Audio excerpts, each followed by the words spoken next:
तो दोस्तों आज हम फिर से आपके लिए लेकर आए हैं देश दुनिया की सभी ताजा बड़ी खबरें। फटाफट एक एक कर विस्तार से आज आपको बताएंगे, तो वीडियो को अंत तक जरूर देखें। दोस्तों वीडियो बनाने में हमें काफी मेहनत लगी है, तो वीडियो को दिल से लाइक कर दें। दोस्तों पहली खबर में आपको बता दें कि पाकिस्तान से हिंदुओं को लगा बड़ा झटका। भारतीय हिंदू महिला ने लाहौर में अपनाया इस्लाम धर्म, पति को तलाक देकर मुस्लिम लड़के से किया निकाह। बढ़ गई है भाजपा की मुश्किलें। वही आपको बताएंगे दोस्तों की एयर इंडिया बेचने के बाद अब मोदी सरकार ने बेची एक और सरकारी कंपनी। लोग बोले धीरे धीरे देश को बेच देंगे मोदी अमित शाह। वहीं आपको बताएंगे दोस्तों की किसानों की एक और मांग के आगे झुकी मोदी सरकार। किसानों पर दर्ज केस वापस लेने का बीजेपी ने किया ऐलान। वहीं आपको बताएंगे दोस्तों की असदुद्दीन ओवैसी ने आरएसएस बीजेपी पर बोला बड़ा हमला। कहा हम किसानों के लिए गन्ना कर रहे हैं और बीजेपी आरएसएस वाले जिन्ना कर रहे हैं। वहीं आपको बताएंगे दोस्तों की कृषि कानून को लेकर राज्यसभा में हंगामे पर 12 कांग्रेस के सांसद पूरे शीतकालीन सत्र के लिए किए गए सस्पेंड। भड़की कांग्रेस। वहीं आपको बताएंगे दोस्तों कि मध्य प्रदेश में गाय को बचाने के चक्कर में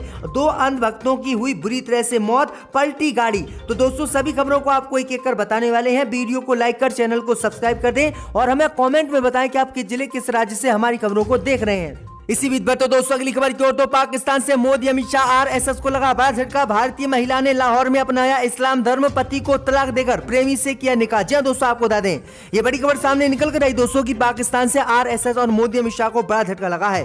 दरअसल आपको बता दें कि भारत की एक विवाहित हिंदू महिला ने हिंदू धर्म छोड़कर पाकिस्तान में जाकर इस्लाम धर्म अपना लिया है और पाकिस्तान में ही एक मुस्लिम व्यक्ति से शादी कर ली है।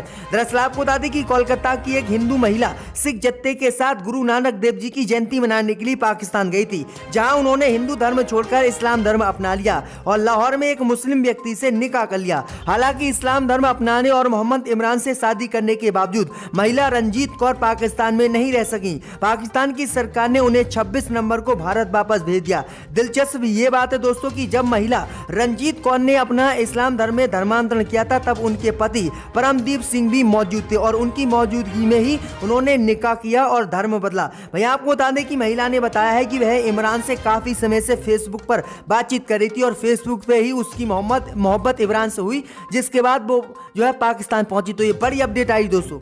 इसी बीच में तो दोस्तों अगली खबर की ओर, तो एयर इंडिया कंपनी बेचने के बाद मोदी सरकार ने बेची एक और सरकारी कंपनी। लोगों का फूटा मोदी अमित शाह पर गुस्सा। जी दोस्तों आपको बता दें ये बड़ी खबर सामने निकल कर आई दोस्तों की बीते दिनों प्रधानमंत्री मोदी ने एयर इंडिया कंपनी को बेच दिया और इसे प्राइवेट हाथों में सौंप दिया। लेकिन आपको बता दें कि एयर इंडिया कंपनी के बेचने के बाद अब मोदी सरकार ने एक और सरकारी कंपनी को बेच दिया है। इस सरकारी कंपनी का नाम CEL है।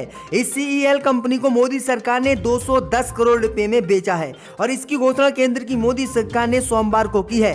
सोमवार को केंद्र की मोदी सरकार ने सेंट्रल इलेक्ट्रॉनिक्स लिमिटेड कंपनी को नंदल फाइनेंस एंड लीजिंग को 210 करोड़ रुपए में बेच दिया है। वहीं आपको बता दें कि एयर इंडिया कंपनी बेचने के बाद ये दूसरी सरकारी कंपनी मोदी सरकार ने बेची है। तो ये बड़ी अपडेट आई दोस्तों की लगातार मोदी सरकार सरकारी संपत्तियों को बेच रही है। इसी बीच में तो दोस्तों अगली खबर की ओर, तो किसानों के सामने झुकी केंद्र की मोदी सरकार। किसानों पर दर्ज केस वापस लेने का किया ऐलान। दोस्तों आपको बता दें ये बड़ी खबर सामने निकल कर आई दोस्तों की केंद्र सरकार ने तीनों कृषि कानूनों को भले ही वापस ले लिया हो, लेकिन किसान आंदोलन अब भी जारी है। किसान MSP गारंटी कानून और आंदोलनकारी किसानों के खिलाफ दर्ज केस वापस लेने की बीजेपी से मांग पर अड़े हुए हैं। इस बीच हरियाणा के मुख्यमंत्री मनोहर लाल खट्टर ने कहा कि कृषि कानून के समाधान होने के बाद केंद्र के निर्देशों के मुताबिक बीजेपी सरकार किसानों के खिलाफ पुलिस मामलों को वापस लेगी। तो ये बड़ी अपडेट आई दोस्तों की हरियाणा की बीजेपी सरकार ने किसानों पर दर्ज केस वापस लेने का ऐलान कर दिया है। इससे पहले मोदी सरकार ने किसानों की 4 मांगों को मान लिया था, लेकिन अब मोदी सरकार ने 5 मांगे किसानों की मान ली है, जिसमें 3 कृषि कानून शामिल हैं और पराली जलाने वाला कानून शामिल है। और अब मोदी सरकार ने किसानों की एक और बात मानते हुए जो है किसानों पर दर्ज केस वापस लेने का भी ऐलान कर दिया। तो बुरी तरह से भाजपा किसानों से डर गई है। इसी बीच में तो दोस्तों अगली खबर की ओर, तो असदुद्दीन ओवैसी ने बीजेपी आरएसएस पर बोला बड़ा हमला। कहा हम गन्ना कर रहे हैं, बीजेपी आरएसएस वाले जिन्ना कर रहे हैं। जी दोस्तों आपको बता दें कि AIMM के अध्यक्ष असदुद्दीन ओवैसी अक्सर अपनी बयानबाजी को लेकर चर्चा में रहते हैं। इस बीच असदुद्दीन ओवैसी ने बीजेपी सरकार और आरएसएस पर आज करारा हमला बोला है। दरअसल आपको बता दें कि बलरामपुर में शोषित वंचित समाज के सम्मेलन को संबोधित करते हुए असदुद्दीन ओवैसी ने कहा कि भारतीय जनता पार्टी को जिन्ना और पाकिस्तान से इतना प्यार है कि हम किसानों के लिए गन्ना कर रहे हैं और आरएसएस बीजेपी जिन्ना कर रहे हैं। ओवैसी ने कहा कि भारतीय जनता पार्टी सिर्फ जिन्ना के नाम पर चुनाव जीतना चाहती है। आज आगे बीजेपी और आरएसएस पर निशाना साधते हुए असदुद्दीन ओवैसी ने ने कहा है कि उत्तर प्रदेश में गाय की तो इज्जत है लेकिन मुसलमान की नहीं है। गाय को इंसान से बड़ी इज्जत दी जाती है। उन्होंने कहा है कि चीन भारत की जमीन पर बैठा है लेकिन इन लोगों को शर्म नहीं आती है। तो ये बड़ा हमला असदुद्दीन ओवैसी ने भाजपा पर आज बोला है। इसी बीच पर तो दोस्तों अगली खबर की ओर तो खालिस्तानी संगठन ने मोदी अमित शाह की बढ़ाई मुश्किलें। खालिस्तानी संगठन ने संसद पर झंडा फहराने का किया ऐलान। जी दोस्तों आपको बता दें ये बड़ी खबर सामने निकल कर आई दोस्तों की खालिस्तानी संगठन सिख फॉर जस्टिस ने एक बार फिर से मोदी सरकार की मुश्किलें कृषि कानून को लेकर बढ़ा दी हैं। दरअसल आपको बता दें कि आतंकी संगठन सिख फॉर जस्टिस संसद पर झंडा अपना फहरा सकता है। वहीं आपको बता दें कि वीडियो के जरिए किसानों से खालिस्तानी संगठन ने ये मांग की है। दरअसल आपको बता दें कि दिल्ली पुलिस और अन्य इंटेलिजेंस एजेंसियों ने हाल ही में अलर्ट जारी कर कहा है कि प्रतिबंधित आतंकी संगठन सिख फॉर जस्टिस संसद भवन का घेराव कर उस पर खालिस्तानी झंडा फहरा सकता है। न्यूज एजेंसी ANI के मुताबिक सिख फॉर जस्टिस के आतंकवादी गुरु पवंत सिंह पन्नू ने यूट्यूब चैनल पर एक वीडियो जारी किया है।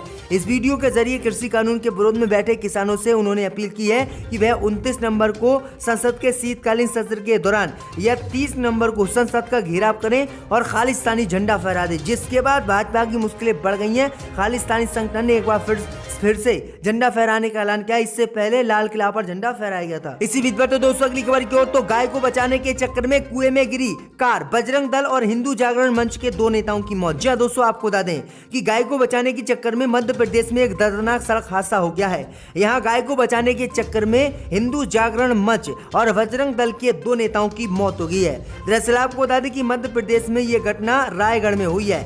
यहाँ पर गाय को बचाने के चक्कर में इन दोनों लोगों की मौत हुई है। दरअसल आपको बता दें कि मौत के बाद लोगों ने दावा किया है कि ये दोनों ही गायों को बचाने के लिए पूरे प्रदेश में अभियान चलाते थे और किसी भी मुसलमान को गाय नहीं मारने देते थे। लेकिन आज गाय के चक्कर में इनकी ही मौत हो गई। तो ये बड़ी अपडेट आ रही है कि इन अंध भक्तों को आज सीख मिली है कि जानवर को बचाने के चक्कर में खुद की भी जान कभी कभी चली जाती है।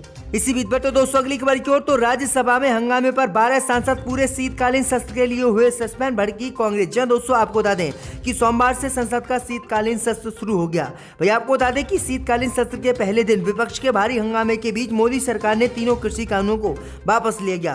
केंद्र सरकार की ओर से लोकसभा और राज्यसभा में कृषि कानून निरसन विधेयक 2021 पारित किया गया। इस बीच पिछले मानसूनी सत्र में हंगामे करने वाले 12 सांसदों पर भी कार्रवाई की गई है, जिसके तहत शीतकालीन सत्र से इन 12 सांसदों को राज्यसभा से निलंबित कर दिया गया है, जिसकी वजह से ये सांसद राज्यसभा की कार्रवाई में शामिल नहीं हो पाएंगे। दरअसल आपको बता दें कि विपक्ष ने कृषि कानून मोदी सरकार ने लागू किया था, इसका विरोध किया था और कहा था कि हम किसी कीमत पर कृषि कानून रद्द करवाने के लिए खड़े हैं। वहीं आपको बता दें कि आज मोदी सरकार ने राज्यसभा और लोकसभा में कृषि कानून वापसी के विधेयक को पारित किया और दोनों में ही पास कराया, जिसके बाद संवैधानिक रूप से कृषि कानून तीनों ही वापस हो गए और किसानों ने हंगामा किया और मोदी सरकार ने 12 सांसदों को निलंबित कर दिया। इसी बीच पर तो दोस्तों अगली खबर की ओर तो कृषि कानूनों की वापसी पर राहुल गांधी का प्रधानमंत्री मोदी पर हमला। कहा बिना चर्चा के बिल पास और बहस से डरती है सरकार। जी दोस्तों आपको बता दें कि कृषि कानून वापसी बिल लोकसभा के बाद अब राज्यसभा से पारित हो गया। पहले लोकसभा और फिर राज्यसभा से कृषि कानून बिल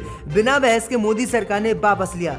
लेकिन आपको बता दें कि वापस लेने पर अब राहुल गांधी ने केंद्र की मोदी सरकार पर बड़ा हमला बोला है। दरअसल आपको बता दें कि प्रधानमंत्री मोदी के ऐलान के बाद अब राहुल गांधी ने बड़ा हमला मोदी पर बोलते हुए कहा है कि मोदी सरकार चर्चा से डरती है।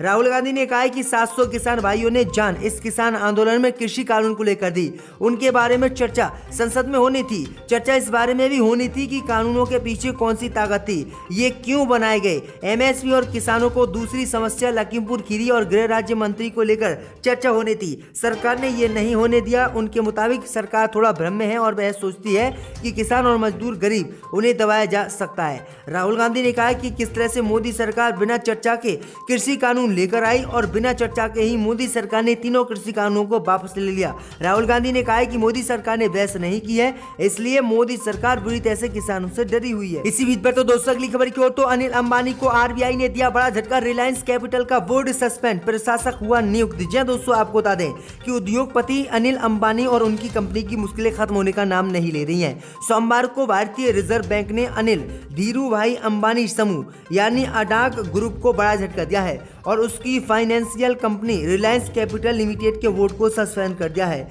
अब उनके प्रबंधन को आरबीआई ने अपने हाथों में ले लिया है और उसके लिए एक प्रशासक की नियुक्ति भी की गई है। वो ही कंपनी की पूरी जिम्मेदारी संभालेंगे। मामले में आरबीआई ने आधिकारिक बयान जारी करते हुए कहा है कि reserve bank of India act 1934 के सेक्शन 45(i)(1) के तहत मिले अधिकारों का इस्तेमाल करते हुए रिलायंस कैपिटल के बोर्ड को सस्पेंड किया जाता है। साथ ही अब उसका कामकाज आरबीआई के अंडर रहेगा। इसके लिए केंद्रीय बैंक ने एक प्रशासक नियुक्त किया है जो बैंक ऑफ महाराष्ट्र पूर्व कार्यकारी निदेशक नागेश्वर राव वाई के साथ काम करेगा। तो ये बड़ी अपडेट आ रही दोस्तों कि एक